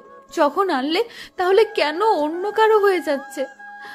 আমি আর আমার বাচ্চা তো ভালোই ছিলাম ওকে ছাড়া, তবুও কেন হচ্ছে এমনটা? আমার বাচ্চা কি কোনোদিনও তার বাবার পরিচয় আর আদর পাবে না? কিন্তু নিশি কোনোভাবেই নিজের কান্না থামাতে পারে না। কিন্তু সে তার বাচ্চার কথা ভেবে নিজেকে শক্ত করে আর বোঝায় তার বাবুর জন্য হলেও নিজেকে শক্ত রাখতে হবে। প্রায় আধা ঘন্টা পরে নিশি ওয়াশরুম থেকে বের হয়, আর রাজ তার চেহারা দেখে রীতিমতো ভয় পেয়ে যায়, কারণ তার চোখগুলো লাল হয়ে আছে, তার সাথে ফুলেও আছে। তার মানে নিশি এতক্ষণ কান্না করছিল, কিন্তু নিশির কান্না করার তো কোনো কারণ এখানে নেই। তবু সে কেন কান্না করছিল আমি কিছুই বুঝতে পারছিলাম না। তখন নিশি আমাদের কাছে আসলো আর চেয়ারে বসে পড়ল, আর আমি রেস্টুরেন্টের একজন স্টাফকে ডেকে খাবার অর্ডার করলাম। কিছুক্ষণ পর খাবার আসলো। আমি নিশিকে দেখানোর জন্য মায়াকে নিজের সাথে খাইয়ে দিচ্ছিলাম, আর এটা দেখে নিশি আর ঠিক থাকতে পারল না, তার চোখগুলো আবার জলে ভরে গিয়েছিল। তাই সে এগুলো আড়াল করার জন্য বলল, স্যার আমায় এখন যেতে হবে, এমনি তো আমার অফিস টাইম শেষ হয়ে গেছে। তুমি তো কিছুই খেলে না, খাওয়া শেষ করে তারপর যাও। না স্যার, এখন আর খাইতে মন চাচ্ছে না। ওকে, তাহলে যাও। আর কাল থেকে আমার বিয়ের অ্যারেঞ্জমেন্টের সকল কাজ শুরু করে দিও। যদি কারো সাহায্য প্রয়োজন হয় তাহলে আমাকে বইলো। ঠিক আছে স্যার, আমি এখন আসি। তারপর নিশি চলে যায়, আর আমিও মায়া কিছু গল্প করতে থাকি। যদিও মায়ের সাথে কথা বলার কোনো ইচ্ছা আমার নাই, তাও আম্মুর কথা ভেবে বলছিলাম। অন্যদিকে নিশি বাড়িতে গিয়ে নিজের ছেলেকে জড়িয়ে ধরে কান্না শুরু করে দেয় আর বলতে থাকে, তোর বাবা খুব পচা, আমাকে একটুও বিশ্বাস করে না, এমনকি তোকেও ভালোবাসে না। তাই তো আজ অন্য একটা মেয়েকে নিজের হাতে খাইয়ে দিচ্ছিল, কিন্তু একদিন আমাকে বলেছিল আমাকে ছাড়া আর কোনোদিন কোনো মেয়েকে টাচ করবে না। আমি আর মায়া কিছুক্ষণ গল্প করার পরে রেস্টুরেন্ট থেকে বের হয়ে আসি, আর মায়া তার গাড়িতে করে বাসায় চলে যায়। আমি যখনই নিজের গাড়িতে উঠতে যাব তখনই কেউ আমার নাম ধরে ডাক দেয়। পেছন ফিরে দেখি নিশির বেস্ট ফ্রেন্ড মিম। তাই আমি তাকে বলি, কেমন আছো মিম, আর দেশে কবে ফিরলে? ভালো আছি ভাইয়া, আর কিছুদিন হলো দেশে ফিরেছি। নিশি কেমন আছে? আর ওকে আমি ফোন দেই, কিন্তু ওর ফোন বন্ধ দেখায় কেন? নিশি কেমন আছে সেটা নিশি হয়তো ভালো জানে। আপনার কথা মানে বুঝলাম না। আর নিশি তো আপনার স্ত্রী, তাহলে কেমন সেটা আপনি জানাবেন না কেন? নিশি আমার স্ত্রী ছিল, কিন্তু এখন নেই। কি বলছেন এগুলো? কি আমি তো কিছুই বুঝতে পারছি না। এখানে না বোঝার তো কিছুই নেই, মানে আমি আর নিশি আলাদা হয়ে গেছি। কিন্তু কেন? আপনারা তো দুজন দুজনকে ভালোবাসেন। শুনতে চাও কেন? তাহলে শুনো। তারপর আমি 1 বছর আগের সকল ঘটনা মিমকে বলি, আর ওই ছবিগুলো মিমকে দেখাই। আর মিম এগুলো দেখে আমায় যে কথা বলে সেগুলো শুনে আমার পুরো শরীরটা কাঁপতে থাকে। আমি কিভাবে এমনটা করতে পারলাম এগুলো ভেবেই কান্না চলে আসে আমার। আর মিম আমায় যে কথাগুলি বলে তা হলো, আপনি কি জানেন ছেলেটা কে? ছেলেটার নাম সাজিদ, এবং নিশি আর সাজিদ একে অপরকে ভালোবাসে। না, আপনি যেটা জানেন সেটা সত্যি নয়। সত্যিটা আমি আপনাকে বলছি। তারপর মিম আমাকে সাজিদের ব্যাপারে সব কথাগুলো বলল, যা শোনার পর নিজেকে বড় অপরাধী মনে হচ্ছিল। মিম বলল যে আমি আর নিশি একই ভার্সিটিতে পড়তাম আর একই ডিপার্টমেন্টে, যার কারণে আমার আর ওর মধ্যে খুব ভালো বন্ধুত্ব হয়ে যায়। আমরা দুজন সব সময় একসাথে থাকতাম। একদিন আমি আর নিশি ভার্সিটি ক্যাম্পাসে বসেছিলাম, তখন একটা ছেলে এসে নিশিকে প্রপোজ করে, কিন্তু নিশি তাকে না বলে দেয়। আমি এর কারণ জানতে চাইলে নিশি জবাবে বলে যে তার ভালোবাসা শুধু তার বরের জন্য, তাই আমি নিশিকে আর কিছুই আজ করিনি। তারপর কি হলো? ওই ছেলেটির নামই ছিল সাজিদ, কিন্তু নিশি মানা করার পরেও সে নিশির পিছু ছাড়ে নাই। তাকে প্রতিদিন বিরক্ত করত, কিন্তু নিশি কিছুই বলতো না। আর একদিন সাজিদ এসে হঠাৎ নিশির হাত চেপে ধরে এবং সেদিন নিশি আর সহ্য করতে না পেরে পুরো কলেজের সামনে সাজিদের গালে চড় মারে। কিন্তু সাজিদ সেদিন যাওয়ার আগে বলেছিল যে সে নিশিকে সুখে থাকতে দিবে না, আর আজ দেখুন তার কথাই সত্যি হলো। আমি এখন কি করব কিছুই বুঝতেছিলাম না, কারণ আমার যে করার মতো কিছুই নেই। আমি যে নিশির সাথে বড় অন্যায় করেছি। মিম কান্না থামিয়ে আমাকে বলল, আপনি কি জানেন, আপনি যখন নিশিকে তাড়িয়ে দেন তখন তার পেটে আপনার সন্তান ছিল? মানে কি বলছো তুমি? হ্যাঁ, আমি ঠিকই বলছি। আপনি যখন ওকে অপমান করে তাড়িয়ে দেন তখন সে আপনার সন্তানের মা হতে যাচ্ছিল। আর এটা নিয়ে সে কতটা খুশি ছিল সেটা আপনাকে বলে বোঝানো যাবে না। সে আপনাকে বলার আগে আমার ফোন দিয়েছিল আর বলেছিল যখন সে আপনাকে এই কথাটি বলবে তখন আপনার রিয়াকশন কেমন হবে, এটা ভেবেই সে অনেক খুশি ছিল। কিন্তু আপনি কি করলেন? মানে নিশির সন্তানের বাবা আমি, আর আমি তাকে কি না কি ভেবেছিলাম। এখন কান্না করে আর কি হবে? যা হওয়ার তা হয়ে গেছে, এখন আর এগুলো ভেবে কি করবেন? না, এখনো কিছু হয় নাই। সত্যি বলছেন? নিশি এখনো এই শহরেই থাকে? কিন্তু তোমাকে আমার জন্য একটা কাজ করতে হবে, যাতে আমি আবার নিশিকে ফিরে পাই। কি করতে হবে আমায় বলুন। তারপর আমি মিমকে আমার প্ল্যান বলি, আর সেও রাজি হয়ে যায়। তাই আমিও নিজের বাসায় চলে আসি। বাসায় আসার পর আম্মু আমাকে বলে, বাবা মেয়েকে তোর কি পছন্দ হয়েছে? আম্মু, আমি এই বিয়েটা করতে পারবো না। তুই কিন্তু আমায় কথা দিয়েছিস। আমি কেমন করে এই বিয়ে করব বলো? কেন করবি না শুনি? তারপর আমি নিশির কথা আর ওর আর আমার বাচ্চার কথা আম্মুকে বলি। তখন আম্মু কান্না শুরু করে দেয় আর বলে, আমার বৌমা আর নাতিকে কবে আনবি বাবা? খুব জলদি আনবো, তার আগে তোমায় একটা কাজ করতে হবে। তারপর আমি আম্মুকে সবকিছু বুঝিয়ে উপরে চলে আসি।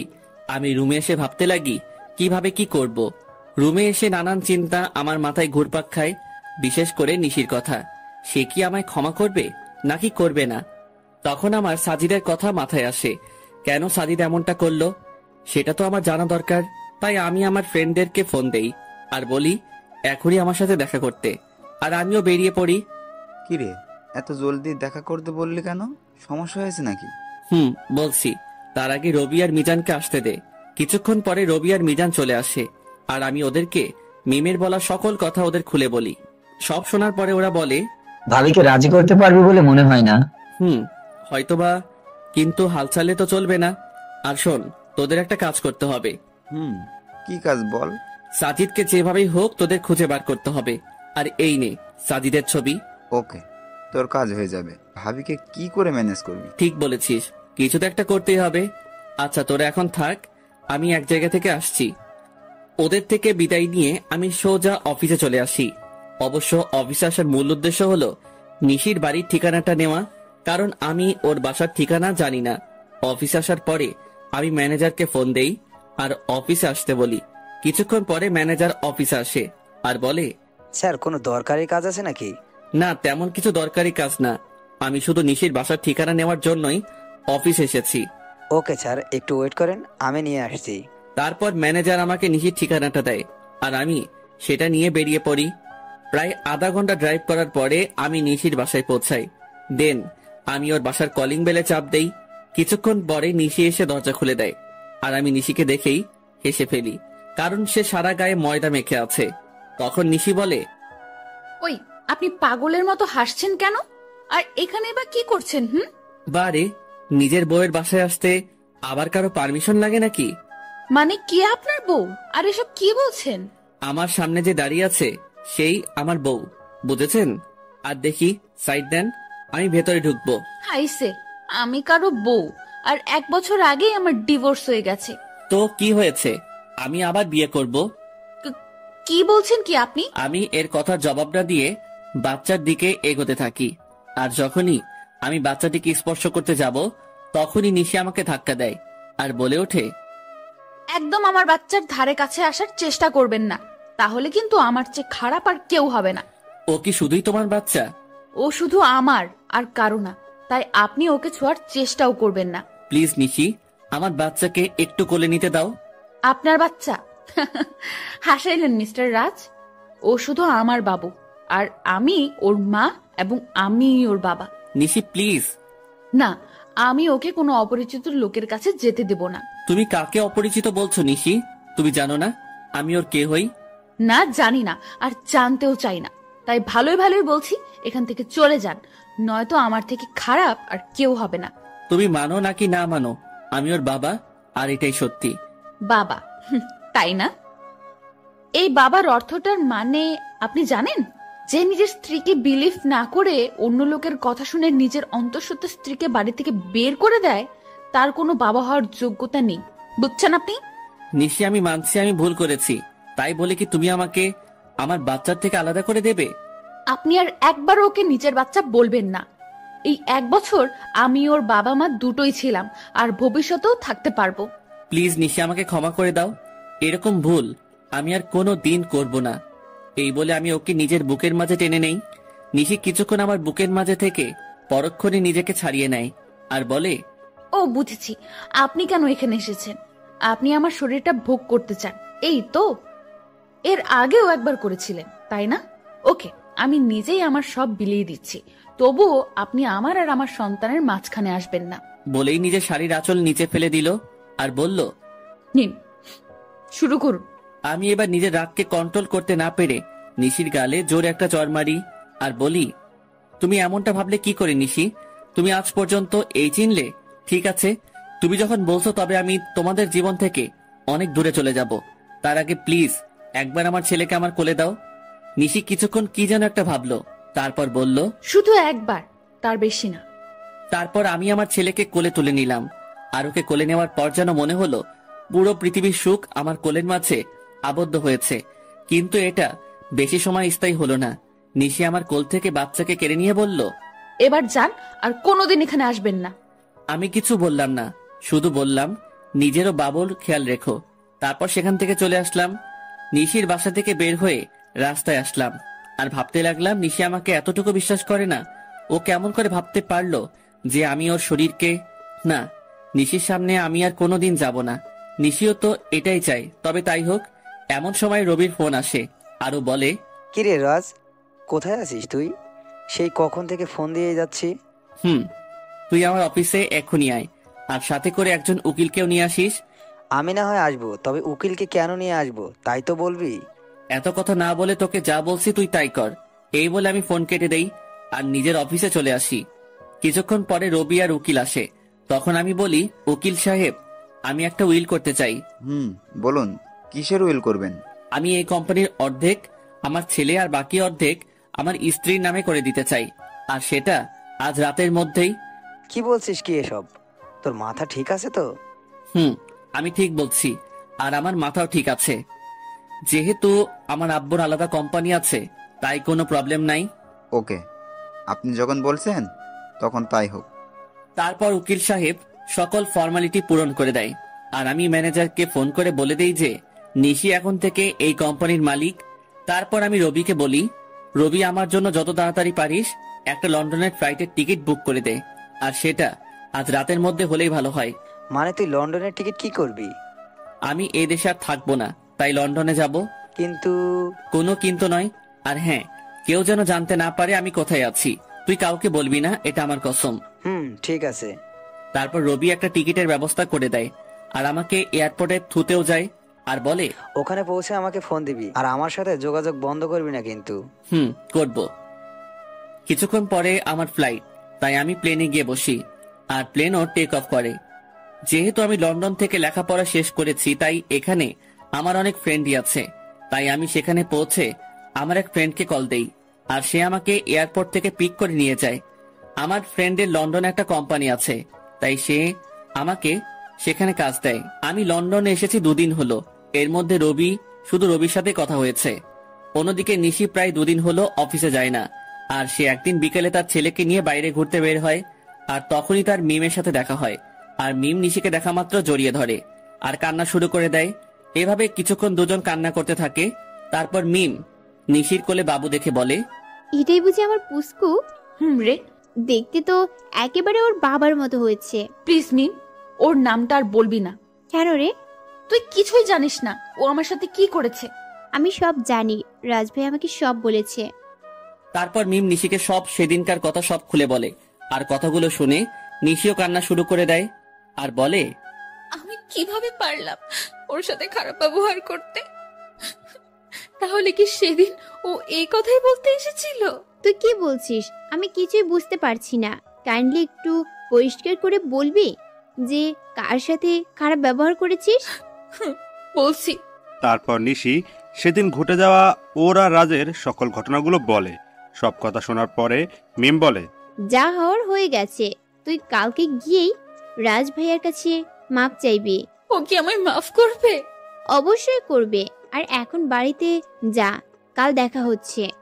তারপর নিশি ও তার ছেলে বাড়িতে চলে আসে। বাড়িতে আসার পর থেকেই নিশি অনেকটা খুশি, যার মূল কারণ ভালোবাসার মানুষকে ফিরে পাওয়া। নিশি ভাবতে শুরু করে দিয়েছে কালকে কি হবে, কিন্তু নিশি হয়তো এটা জানে না যে কালকে তার জন্য কি অপেক্ষা করছে। পরের দিন সকালে নিশি একদম রাজের পছন্দ মতো সাজে। নীল শাড়ি, নীল চুড়ি, হালকা মেকআপ, কিন্তু ঠোঁটে কোনো প্রকার লিপস্টিক দেয়নি, কারণ রাজ লিপস্টিক দেওয়া পছন্দ করে না। সাজগোজ শেষে নিশি নিজেকে নিজে দেখেই লজ্জা পায়, কারণ আজ প্রায় 1 বছর পরে ও এরকমভাবে সাজলো। কিছুক্ষণ নিজেকে আয়নায় দেখার পরে নিশি অফিসের উদ্দেশ্যে রওনা দেয়। অফিসে পৌঁছে নিশি অবাক হয়ে যায়, কারণ সবাই নিশিকে সালাম দিচ্ছে, কিন্তু এসব নিয়ে নিশির কোনো মাথা ব্যথা নেই। সে শুধু তার প্রিয় মানুষটির অপেক্ষা করতে লাগলো। নিশি অফিসে এসেছে প্রায় ঘন্টাখানেক হলো, কিন্তু এখনো রাজ আসে নাই। তাই এবার নিশির বেশ চিন্তা হচ্ছে। তাই সে ম্যানেজারের কাছে যায় আর বলে, আচ্ছা, এখনো রাজ অফিসে আসে নাই কেন? রাজ স্যার তো গত 3 দিন ধরে অফিসে আসছে না ম্যাম। মানে অফিসে আসে না কেন? আর আপনি আমাকে ম্যাম কেন বলছেন? অফিসের বসকে ম্যাম বলবো না তো কি বলবো? কি বলছেন এসব? আর কে এই অফিসের বস? আপনি আমাদের অফিসের নতুন বস, আর এই অফিস আপনারও আপনার ছেলেরও নাম রাজ। স্যার লিখে দিয়ে গেছেন। মানে লিখে দিয়ে গেছেন? কোথায় গেছেন উনি? সেটা তো আমি জানি না। আর গত 3 দিন ধরে ওনার ফোনটাও বন্ধ দেখাচ্ছে। কি বলছেন এগুলো? ওনার ফোন বন্ধ দেখাচ্ছে মানে? আমি ঠিক বলছি। ম্যানেজারের কথা শুনে নিশি ধপাস করে চেয়ারে বসে পড়ে আর ভাবতে লাগে, তাহলে কি আবার রাজকে হারিয়ে ফেললো? না, এ হতে পারে না।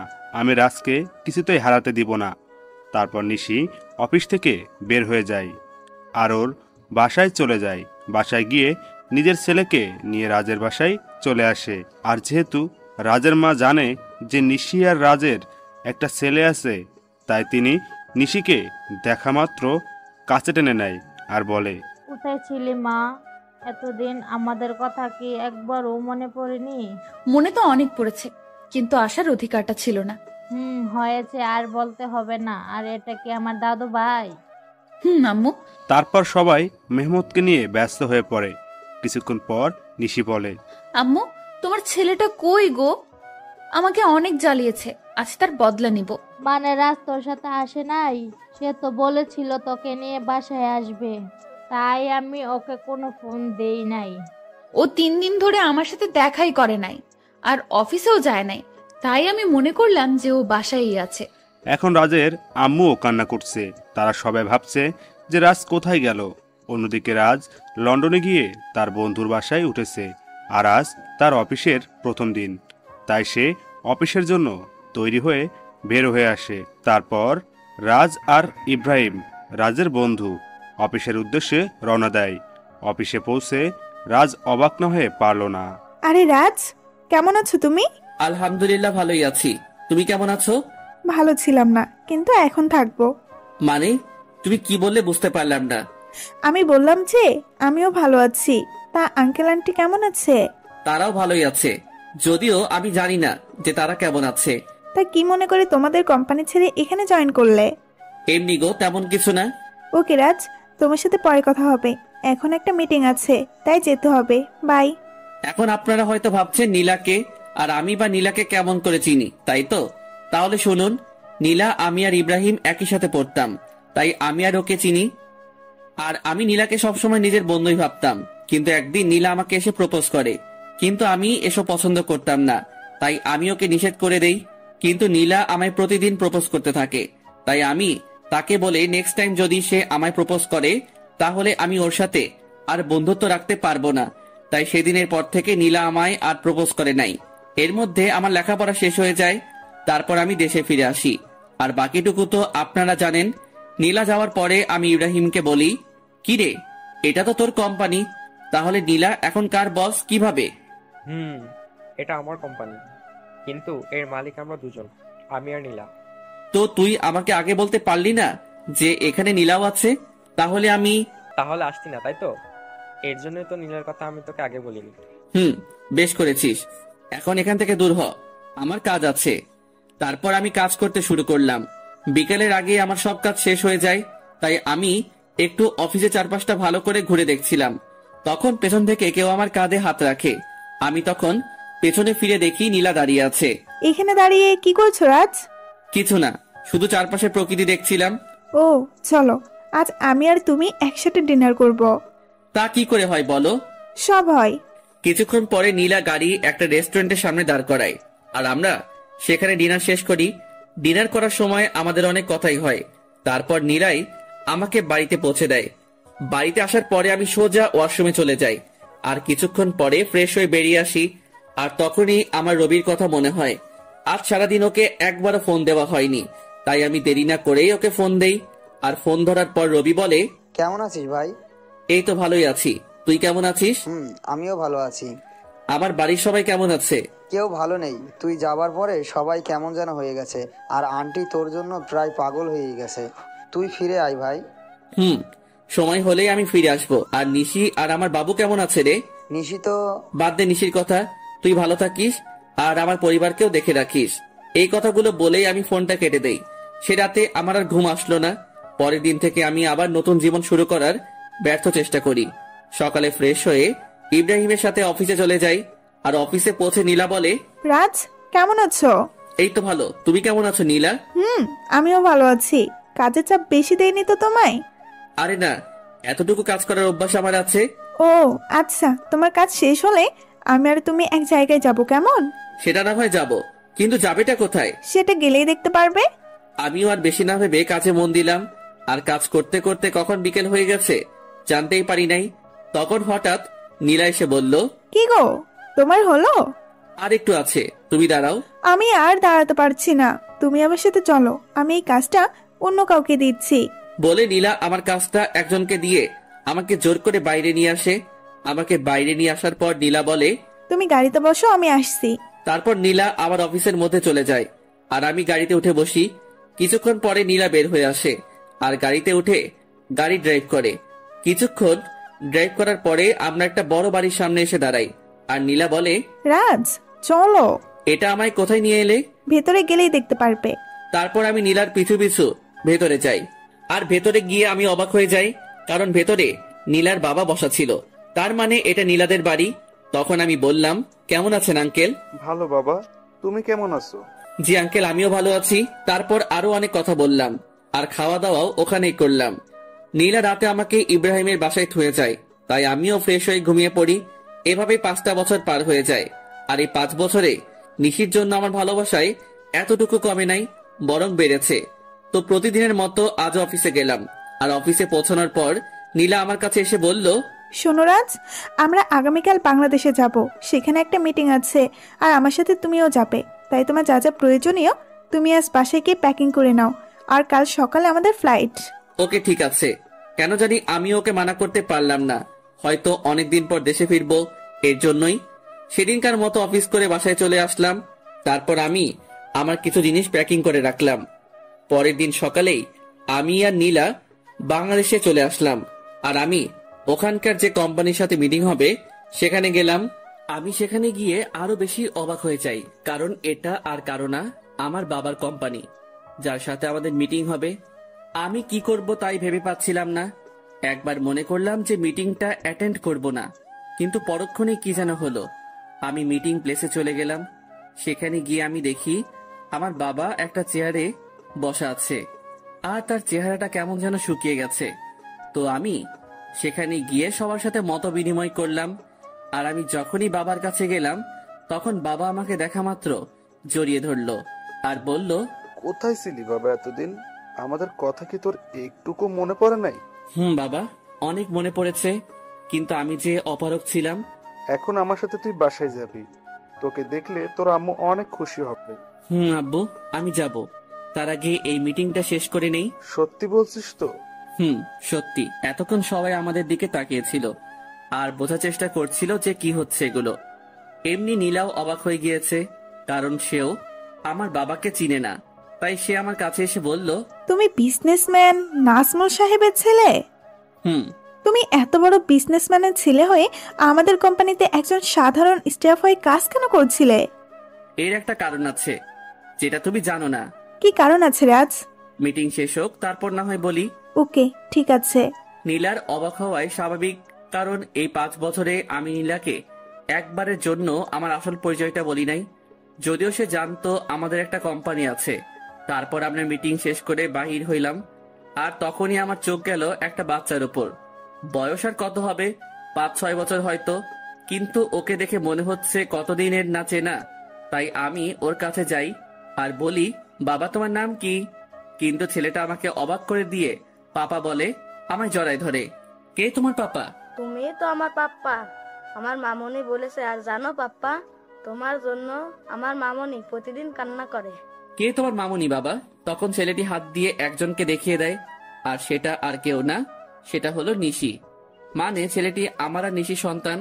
তার জন্যই কি ওর জন্য এত টান অনুভব হইতেছিল?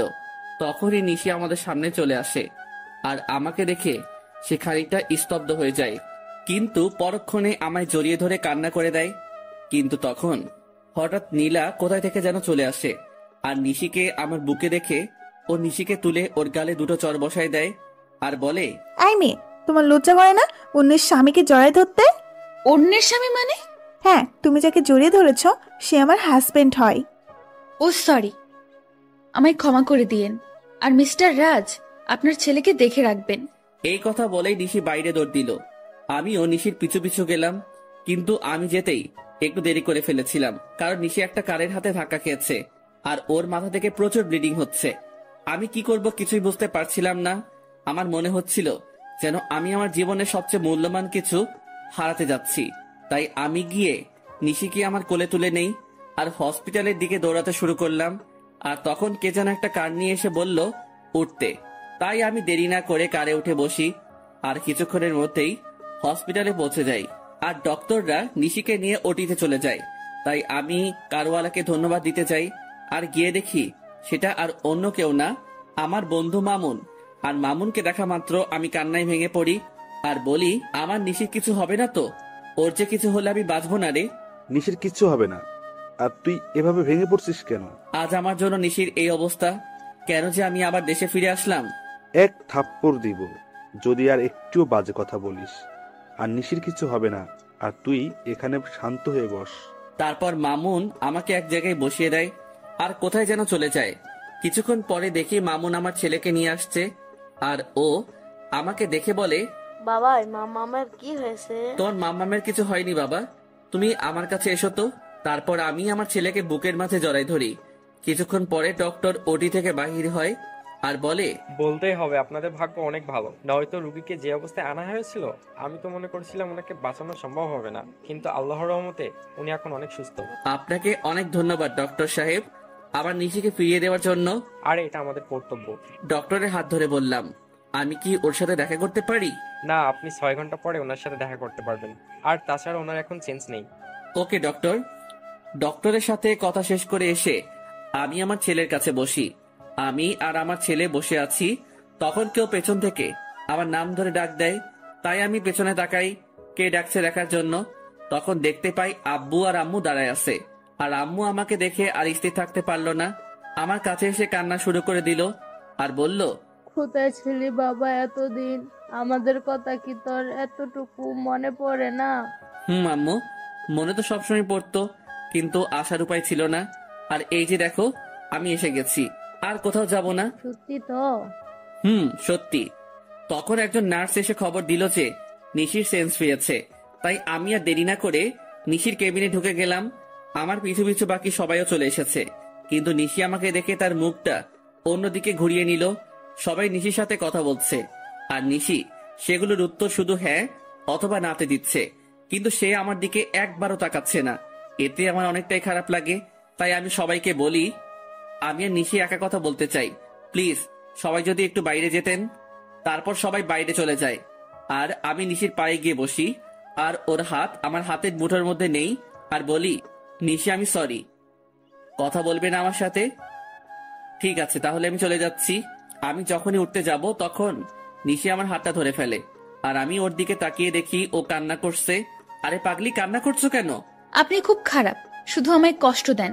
গো, আমি খুব খারাপ, আর আমি ওয়াদা করছি আজকের পর থেকে তোমায় আর কখনো কষ্ট দিব না। এইভাবে বললে তো আমি বিলিভ করব না। তাহলে কিভাবে বলবো? কান ধরে বলেন। ওকে শোনা বউ, এই তো কান ধরলাম। ওই ফাজিল, আমি কি আমার কান ধরতে বলেছি নাকি? তো কি হলো? আর যাবেন না তো? কখনো না। পাগলিটাও আমার বুকের মধ্যে মিশে গেল। ঠিক তখনই নীলা কেবিনে আসলো, আর নিশি নীলাকে দেখা মাত্র আমাকে আরো শক্ত করে জড়িয়ে ধরলো। ওর মতে ও যদি আমায় ছেড়ে দিলে হারিয়ে যাব। ভয় পেও না নিশি, আমি তো শুধু ক্ষমা চাইতে এসেছি, কারণ আমি জানতাম না যে তুমি রাজের কে হও, তাই ওই কথাগুলো বলেছিলাম। It's okay. Thank you Nishi, and good bye. বলে নীলা চলে যায়। তখন আমি নিশিকে বলি, বাবু তুমি এখন রেস্ট নাও, তুমি এখনো অনেকটাই উইক। তারপর নিশি আমার হাতটা ধরেই বাচ্চাদের মতো ঘুমিয়ে পড়ে। প্রায় 15 দিন পর নিশিকে রিলিজ দেওয়া হয়, আর নিশির পুরোপুরি সুস্থ হতে প্রায় 1 মাস সময় লাগে। আর এই 1 মাস কেটেছে নিশির সাথে দুষ্টুমি করতে করতে। একদিন রাতে আমি আর নিশি ছাদে বসেছিলাম, তখন নিশির কি যেন মনে হলো, আর সে আমার কোলের উপর উঠে এসে বসলো, আর আমার গাল জড়ায় ধরে বলল, আমার না একটা ফুটফুটে মেয়ে চাই, দেবেন? দিব। আমি ওর ঘাড়ে আমার নাক ডুবিয়ে গন্ধ নিচ্ছি আর কথাগুলো বলছিলাম, কেমন যেন নেশা ধরানো গন্ধ। তখন নিশি হঠাৎ করে ওর দুহাত দিয়ে আমার মাথা উঁচু করে ওর ঠোঁট আর আমার ঠোঁট এক করে দেয়, আর পাগলের মতো চুষতে থাকে। নিশির এমন কাজ দেখে আমি খানিকটা অবাক হলেও পরক্ষণেই নিজেকে সামনে নেই, আর ওর কোমরটা জড়িয়ে ধরে নিজের দিকে টেনে আনি, আর ওর ঠোঁট চুষতে থাকি। এভাবে প্রায় 10 মিনিট ছিলাম। তারপর আমি নিশিকে 5 কোলে তুলে নিয়ে রুমের মধ্যে আসি, আর পা দিয়ে দরজাটা লাগিয়ে দেই। তারপর নিশিকে বিছানায় শুয়ে দিয়ে নিজের শার্টের বোতামগুলো খুলি আর শার্টটা দূরে ছুঁড়ে মারি। তারপর নিশির উপর উঠে ওর ঘাড় সহ সারা শরীরে কিস করি, সাথে হালকা কামড় দেই, ফলে নিশি হালকা চিৎকার করছিল। তারপর আমি আস্তে আস্তে নিশির ব্লাউজের হুক খুলি, আর নিশি আবেগে আমাকে জড়ায় ধরে। তারপর আর কমু না, সবাই নিজে থেকে বুঝে নেন গা। কেউ একজন আমাকে বলেছিল আমি নাকি আনরোমান্টিক, তাই গল্পটা রোমান্টিক ভাবে শেষ করলাম, যার ফলে গল্প একটু বেশি 18+ চলে এসেছে। তাই সবাই আমাকে ক্ষমা করে দিয়েন, আর গল্পটা কেমন ছিল জানাবেন। The story is and.